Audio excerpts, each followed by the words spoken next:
Hey everyone, welcome to the Self-Awareness Journey podcast. I'm Melissa Albers. And I'm JJ Parker. This podcast is for seekers of happiness, joy, and a centered approach to success in life. Seekers of their true, authentic selves. Get ready for some real talk on everything from anxiety, emotions, and habits to love, compassion, and forgiveness. We know you'll be challenged and enlightened by this conversation, and we're so glad you're here. Let's dive in.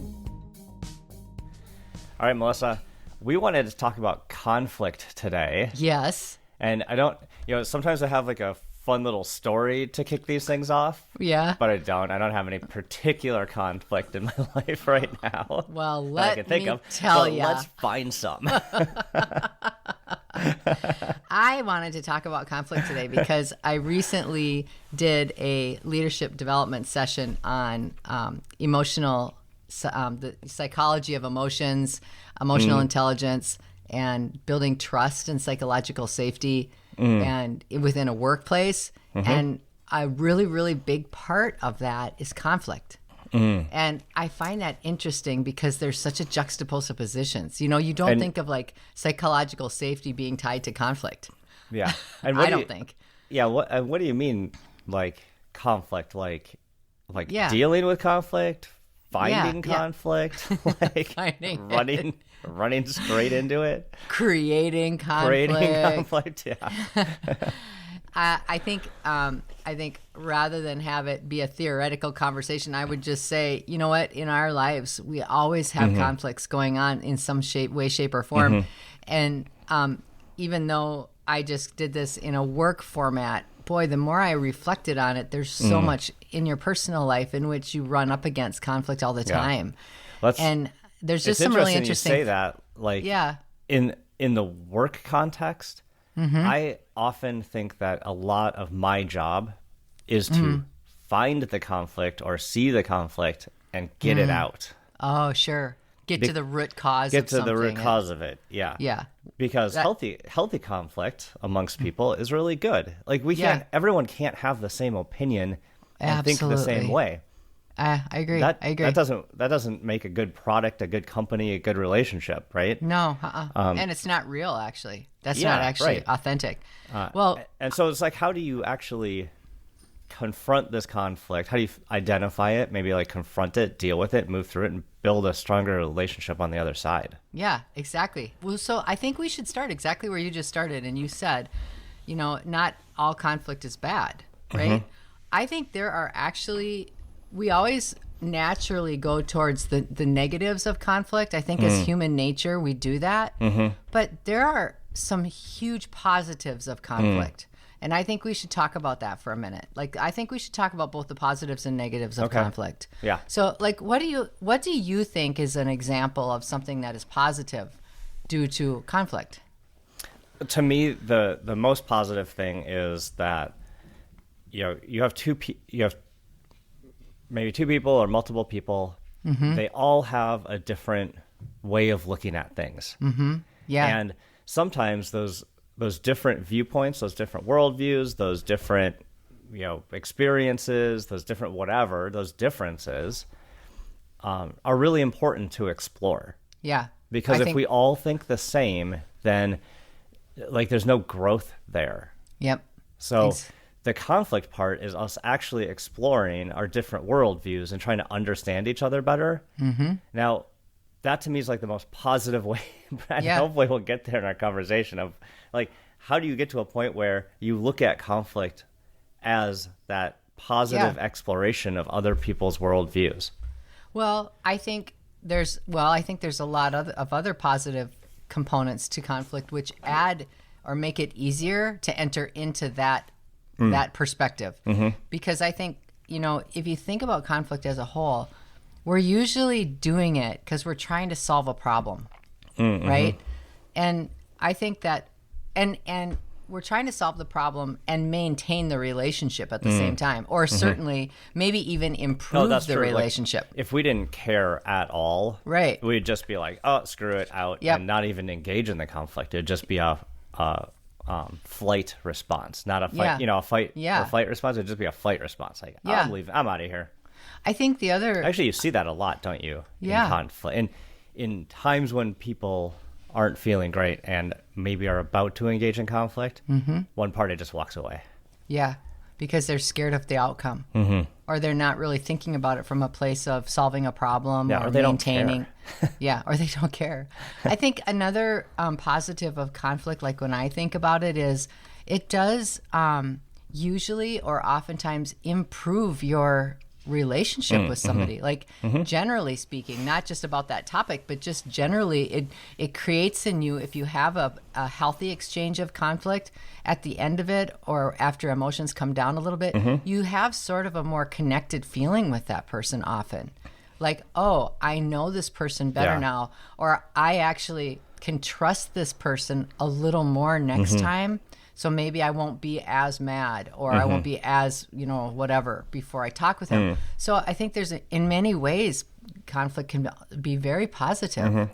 What do you think? A lot of times we get to a better result.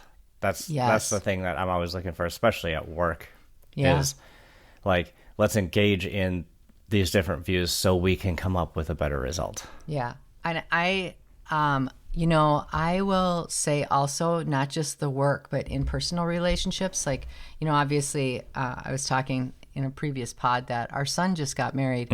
And when you reflect on new marriage, you reflect on relationships that are, a few years old versus decades old. That's a scary thing to go into conflict. And I think that it does also add to your level of maturity and the relationship, your personal relationship with that person.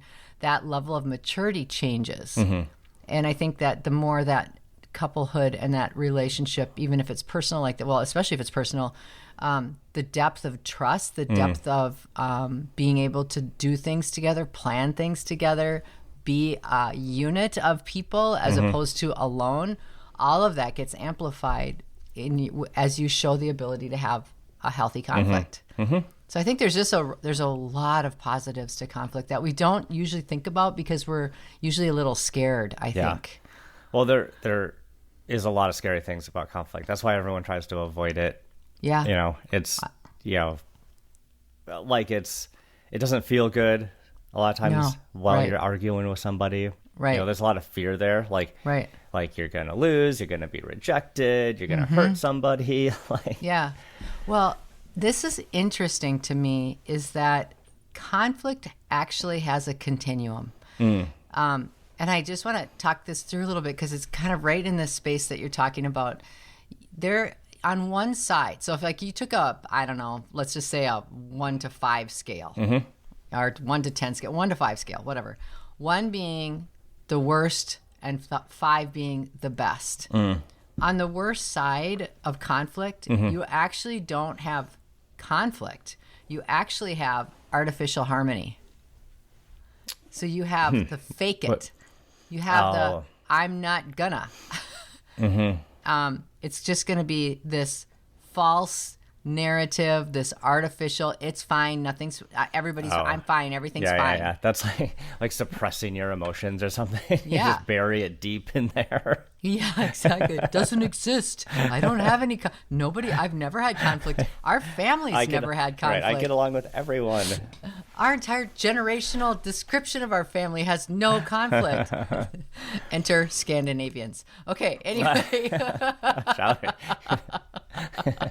That's like the most offensive thing you've said on this podcast. What are you doing? Talking about conflict and whipping up some conflict right there. So that's like on the worst end of the scale, right? Is this artificial harmony. And then on the, I shouldn't say on the worst, because it's a continuum. On one side, that's the worst or the hardest. On the other side, the worst or the hardest, so if it is a continuum, is mean-spirited attacks. Okay, so you have this false harmony on one end, and then you have this really serious go after somebody on the other end, right? And so you can see... almost like bullying, right? Just kind of being mean just to be mean. Yeah, or to get your way. Yeah. I'm not entering into conversation with you because I don't care what you think about this. This is what we're going to do. And that does create huge conflict, but it's much harder conflict to deal with. I actually think both of those are really... have you ever been... I dated a guy once when I was in my early 20s that was artificial harmony through the roof. Never wanted to talk about anything that was truly bothering him. Ever. Let's not get Amber on this pod. She might be. I'm married to a guy like that.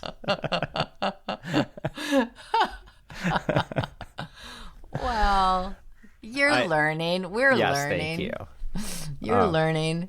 Well, I would say that only resonates with me because like that is a that is a move that I mean I can kind of live in that spot pretty easily. Where I'm just like, okay, I'm just gonna ignore so does Mitch. All this, and we'll just let all this blow over. We'll just wait it out. Just be real patient about it. Like patient forever. Just wait it out. Oh my gosh. Well, the other thing is like when you think about it on a continuum, right? There is a sort of a central point in there where you're not artificially smoothing things over. You're not attacking anybody, but you're right into this, this really healthy conflict. And I would say that on one side of that is constructive conflict. On the other side is destructive conflict. And I think you can think of a million relationships and you can contrast those relationships. Like if you look at in your own life, if you look at how you've had relationships, which ones have lasted? And when you think about how you've had conflicts with them, how did you do it? Was it through this sort of false nicety? People can be married their whole lives and never truly enter into truthful dialogue about things that are hard for them. That's true. I know totally people true. this way. Yeah. Yep. So that, I don't know. I just think that's really interesting. So, but right in the middle of that is really what we're trying to find, what that sweet spot is for ourselves. Like, how do we have conflict with the people that we love or the people that we work with or the people that we have a lot of interaction with? Like, how do we find that norm? Yeah, that's a good question. And thank you for pointing out that I've been working on this. You have been. I would say that when I was younger, I was very conflict adverse. Like at work, at my personal life, everywhere, very conflict adverse. But over the years, I have learned that being conflict adverse is actually worse long term than getting into the conflict like in real time or sooner at least. Because those long that it creates like if you don't deal with issues and you just bury them, right, it creates like collateral damage that you 100%. Don't expect in other places. So I have learned that you just got to deal with this stuff like as it comes up. Yeah, I agree with you though, because like one of those collateral damage items that you just mentioned is actually having nothing to do with the conflict itself and having everything to do with how much the person trusts you to be able to take care of them in a conflict. Like if you're talking about someone that you love, if you're talking about your children, if you're talking about your spouse, if you're talking about your parents or what have you, if you are somebody, I'm not saying you, I'm saying if we are people that feel afraid to go into conflict or just feel it's easier to avoid it, then we almost get that reputation of being that way. So then if there is something really heavy that needs help, that might, one of the collateral damage items might be that the people that you're involved with just say, well, that person's not going to help me because they don't like to have difficult conversations. Yeah. And I think it really is. It's a pretty deep thing that we don't really notice. And it's like a cultural thing. It could become from like your family, like you said, like you have generations of emotional suppressors. But and my and Amber, like she actually is like much better at walking into conflict than I am, which is actually like a more honest view of, or a more honest way to operate. Like, well, I don't know. I don't want to say honest, but I know what you mean. She's not like mean spirited at all, but she's just like, hey, this is an issue we should talk about like right now. Yeah, it's early on in our marriage, I'm like, well, let's not talk about that. Let's just ignore that. I got to go clean the garage. Yeah. I'm going to redo the front flower beds. Oh, we don't have any? Oh, well, we will by make 5 some, o'clock. and then, yeah. Well, I have an interesting question for you. Just when you talk about, the difference between you and your spouse, and my spouse is the same way as you are. He doesn't really enjoy conflict and will basically avoid it like the plague until he has no choice. But it's like he's a bit of a teddy bear. But then all of a sudden, you can get the grizzly bear if you're not. After the teddy bear has gotten whipped around a lot in playtime or whatever, that collecting stamps, so to speak, and then, can turn into the grizzly bear. But I have a question. How much do you think our personalities impact our relationship with conflict? Like, if we talk about personality styles I would think quite a all bit, the time. right? Because you've got the assertiveness. I mean, to me, the assertiveness and the patience, totally, where you are on those two, have a lot to deal with how you deal with conflict. Yeah, I totally agree. Because if you are more of a red or a yellow or a strong authority or a strong assertiveness natural style, you do almost put on the warrior outfit. Even under really inconsequential, like, hey, did you set that coupon on the bookcase? It's not there now. Like, I'm gonna suit up. Like that is a version I think people can really overuse their personality traits in a conflict just because their natural way of thinking about it. They just amp themselves up even if it's nothing that big of a consequence. And then and I think that's a really interesting thing. And the opposite of that is also true. Like a very, very accommodating individual will put themselves away way more than they maybe even should. Yeah. I see this at work all the time. Like, we've got some folks at work that love to pick up the sword and run into battle. Right? Yes. Like, I mean, there's people. And then the other ones are just like hiding in the back. Yeah. Right? But there are some that are that kind of high assertive, like low patience. They're like, what? There's a problem here? Let's go. And then they just jump into whatever. You must need me to help. You must need me to help. And for us lower assertive people are like, yeah, go run into that lion's den of customers. Go right ahead. That is very funny. But yeah, I think, and if you look at like couplehood for examples, often, not always, often you are with someone that is opposite than you are. So right there, you can see how this becomes quite complicated, Well, can we just talk quick about, like, if you're conflict averse or you kind of run into battle pretty quick. Yeah. Like, in both those, on that continuum, both those people have kind of like a fear or some sort of like need that they're trying to get for themselves. Yeah. So what are those on each end of that spectrum? That's interesting. I don't know if it's a fear. I agree with you 100% that it's a need.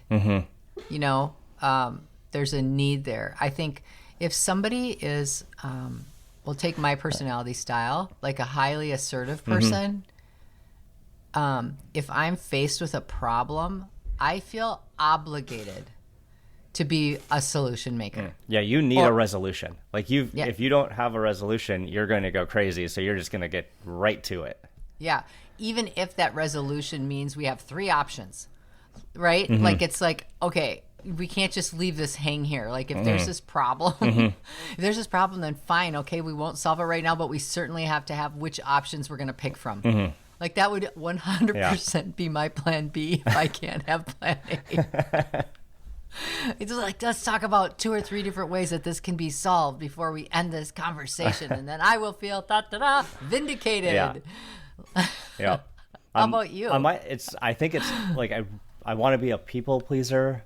Oh, right. Sure. So I don't want to upset other people. I don't, so I just will kind of avoid conflict because I just don't want to have hard conversations and upset people. So this is where I think it gets really interesting. So in this session that I ran, what we actually did is we started to create sort of conflict patterns that we would work off of depending on how we felt in our own skin. So, and just by asking questions like, like, how do you get ready to have a conflict? Like, and that, like, just for fun. Yeah. Put a cape on. Just for fun, let's both of us answer that question just because of our styles are so different, okay? So, like, how do you prepare for like, think of one for real. Like, let's say you have to have a huge... I love this. Thank you. That's great. Okay, I'll keep it out of your personal life. Let's go to work. No. What if... I can do both. I do the same at both. You do? Yes. Okay. Well, then I'll let you pick what the problem is, and I'll just say, like, I'll pick the conflict that you're going to think about as you're answering this question. I'll let you pick it. What do you do to prepare to have that conversation? I write. I will write. You write? Yeah. That's the easiest way for me to, like, get prepared for it. So if it's like a work thing, I might write out, like, a problem statement and, so, like, it's real analytical. Even at home, when we've had some tough things with the kids, I'll actually, like, write almost like a letter about what I think in preparation for it. That sounds so healthy. That sounds so incredibly healthy. It does. It looks a lot like me sitting in the basement stewing. But, thank you. Oh my gosh. Okay. Now, in contrast, do you want to know what I do to get ready for a real conflict? I take my glasses off. That's it. I'm ready to go. Like you're ready to get punched? I'm ready to go into battle. Yeah. It's so ridiculous when I say these things out loud. It looks dramatic, too. I'm being a little kitschy, but, like, when I was younger, I would 100%, like, not think, just act. Very much just not think, just act. Or if I did think, it would truthfully only be to come up with the opening statement or my first argument. And that would be that. Then that would be that. I'm in. Which doesn't really support healthy conflict resolution. No. It just supports arguing. Yeah. That's what it supports. And I have, thankfully, over the last, 10 years, I've grown weary of arguing. I don't really like arguing. I find like it's a waste of time. It's energy drain. There's so many better ways of solving things. But do you know how I got to that conclusion? I started to create what I would consider as conflict norms. And I actually never really noticed that I was subconsciously creating them. But I do say this is a really good conscious choice people can make for conflict in their lives today. And that is to sort of two things. Have a plan on how you want to enter into conflict. So like you gave a very healthy one and I gave a very unhealthy one. Well, maybe it's not very unhealthy. Yeah. Sometimes it works. Sometimes it works, actually, because it takes the person out of their I'm not engaging with you to, okay, fine, you're making me engage with you and we're going to get this figured out. So sometimes it works.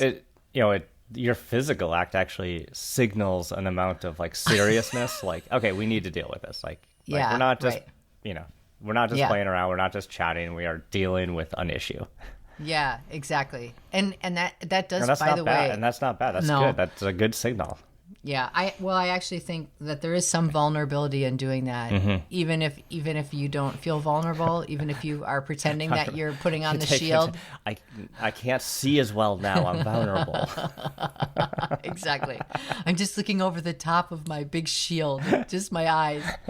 But I think in your own heart, in your own mind, creating a way that you enter into conflict is so helpful. Yeah. Because it gives you a moment of pause. It gives you a moment of reflection. It gives you a moment of objectivity, not emotion. And I think in order for that a smooth conflict, you really do need a little of both. So one of the things that, Amber and I have learned together, and I apply this a lot at work, is in moments of conflict, it feels like it's me against you. Yeah. Right? But that's not really what it is. Most of the time, it's like us against a problem. Like, so if you can make sure you're framing the conflict around what is the actual problem we're trying to solve, or the issue. The issue is the enemy, not the other person. But so many times, it gets dragged into like a me versus you thing. Yeah. Well, like in marriage therapy, they always say there's like three levels of conflict. One is keeping it to the problem, talking about the attacking the problem. The second is attacking the person. And the third is attacking the relationship. And so obviously for your best supportive effort at having a positive outcome, you want to have it really stick to that problem. So it's exactly what you're saying. It's really good. Yeah, it's really good. But sometimes that's really hard to do. I mean, you know, it's... Oh, amen. And frankly, sometimes you don't want to. Sometimes it feels good to get just like this pent up stuff off your chest for some people on this pod. For sure. That's name starts with an M. Well, it does. Isn't that funny how it does feel good to like just kind of get, I mean, that is pent up emotion, right? That's just emotion that has nowhere to go, and you're just going to explode it over someone else. Right. And that is then, you know, when we talk about that constructive versus destructive, obviously that's that pinnacle point right there, is like, how can you stay constructive but still get your needs met and have that other person be able to have their needs met while they're supporting you too. And I just think like the way to really think about this conflict thing, or at least how I've been thinking about it a lot lately, is to have an ability to understand how you personally approach your conflicts. And then the other thing is after you kind of know, I feel it's kind of interesting to think about creating conflict norms with people. Like, how will I normally handle these kinds of conflicts? Like, if it's this, you know, if it's a standard run-of-the-mill challenge that we constantly have, is there a way that we can create a norm to get to move past it in a different way, or in a faster way, where it doesn't have to take up so many brain cycles or whatever? So I think it's just a really interesting thing to think about.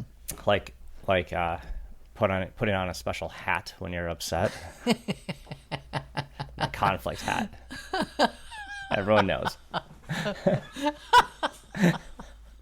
Oh my God. You know what? We need self-awareness journey conflict hats.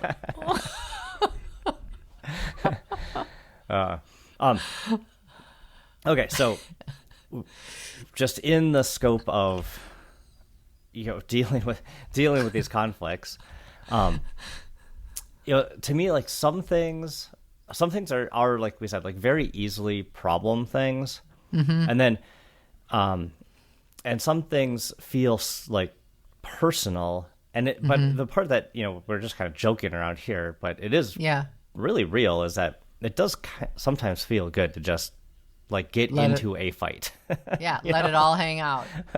So what it does? What causes people to want to get into fights? I mean, sometimes like people will just pick fights with each other almost for no reason. I do have a theory about this. Yeah, what is it? Like, because I don't know if it's right or wrong, but I'll tell you what my theory is. Because you've observed it, you know. Actually, we've done it ourselves. Oh, totally. Yeah.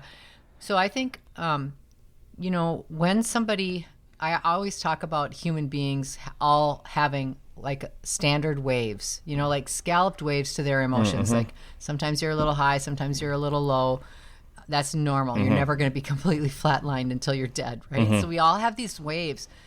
I think that sometimes when you have an unhealthy approach to your emotions, either because you were raised that way or because you've never had a proper outlet or been taught how to have a good outlet, you get sort of addicted to these high waves. Like, so you feel really, really good, and then you come crashing down, and it's just really, you just feel really terrible. And you just feel terrible knowing that at some point you're going to come up again. And I always talk about this in coaching, that we get into these energetic emotional habits of these high highs, low lows. And I think the whole way of settling our systems is to bring them back down a little bit. But I think we get addicted to those. Yeah, it's just whipping up drama, right? Like, I like the highs, I like the lows. I just want to be on this roller coaster because It makes me feel alive. Yeah. And I think then it's like, oh, wait a minute. You don't actually have to have a tsunami in order to feel alive and feel really positive. You know, you can have a more scalloped wave. And I think that's what it is. I honestly do. I think that people sometimes, like in unhealthy couplehoods, will have these high, low, lows because it feels so good to make up, even though it's so awful to fight. And that's sort of a electric feeling of more of a more, I don't know, less evolved relationship, long-term relationship, I think, or one stuck. Anyway. Yeah, I mean, probably reflecting on mine and the relationship when I was younger, certainly when we were first married. Like, totally, we do that a lot more than we did now. Now we don't. Now we have very little conflict. Most of it revolves around how much I play tennis, but not that we're gonna do about that. Most of ours relates around how much stuff do we actually need in the garage. Well, all of the things or no? Right. You definitely need all those things. No, you all don't. All those canoes, all that gear for sure. No. Well, I like some of the frames around this stuff where, the idea that conflict is good. Yes. Especially when healthy. Both people are focused on like building from the conflict, not just tearing each other down. Yeah. I like the idea that conflict helps build trust. That's a great frame. That's a good thing to be mindful of because definitely. Because like for me, being conflict avoidant means I'm also maybe avoiding trust building, which is not a result I want. Yeah. There's a lot of really interesting things to explore with this. There's no doubt about that. Did you enjoy this episode? Please go to your favorite podcast platform to subscribe, rate, and leave a review so others can discover it as well. Growing self-awareness is a lifelong journey, and it's better when we're all in it together. Please think of someone you know who could benefit from hearing today's conversation and share this episode with them. We can't thank you enough for listening. Until next time, happy exploring.